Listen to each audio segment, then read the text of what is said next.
Hi, it's AJ Hazy and welcome back to the Vantage West video blog. Today we're going to tackle the question that seems to be on a lot of people's mind, and is, should I wait to buy or sell real estate for things to change or for prices to come down potentially? Does it make sense for me to hold off for a little bit? So I want to tackle that question and use a little bit of mathematics. So I've been doing a deep dive into the mortgage calculations. I've got them here on the screen, not that you can read them, but I'm going to show you kind of how the math works. I've worked this out now.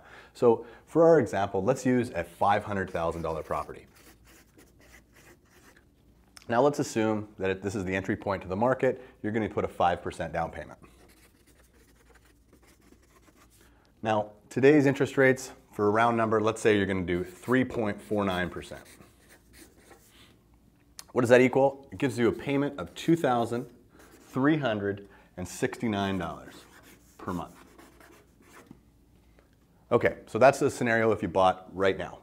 Now let's assume, we're just hypothesizing here, that in the next 6 to 12 months that the interest rates might go up another 50 basis points. That's what people are telling us. And the consequence of that is it softens the market a little bit. Maybe the market comes down by 5%. It seems to be a lot of experts thinking that our market, now that the supply is increased and the demand is decreased, may soften a bit by 5%. So people are thinking, should I wait and take advantage of that discount?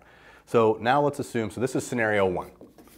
Scenario two, say it's a year from now, is that this property, the very same property, is now $475,000. Okay? You're 5% down, you're actually going to save $1,250. So you're now going to be $2,307. That's your down payment. So you've saved a little bit of money there, $1,250. So you're a little bit ahead. But now your interest rate is 3.99. It's gone up 50 basis points. So your payment is actually just a tiny bit higher. It's negligible, but it's $2,371 per month. So you haven't saved anything per month. But this interest rate, what this actually changes is pretty amazing. So up here, the amount of principal that you'll pay in 1 year, in your first year, is $12,162. In this scenario, the amount of principal that you're paying is actually only $10,791. Now, okay, so we're talking about $1,500 a year that you're paying your home off a little bit faster.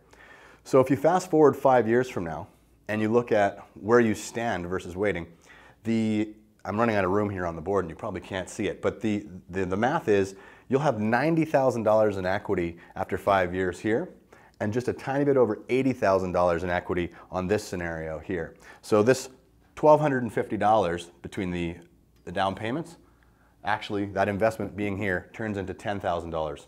It's a pretty big difference. So mathematically, no, it does not make sense to wait for the interest rates to rise and the prices to come down. The best thing you can do right now is take advantage of the abundance of choice that you have in the summer market, lock in a really good interest rate. These are still very low and below the sort of 10-year averages. So I think right now it's a great time to buy. You've got more choice than you've had for the last 3 or 4 years, and sellers are willing to do some negotiations with you. And it's a wonderful time to be a buyer. The market has sort of shifted a little bit into your favor in many cases.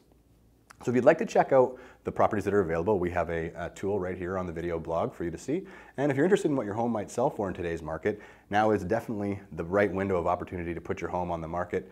I would highly suggest checking out what your home might sell for using the tool right here on the blog, and we'll catch up with you soon. Thanks for watching.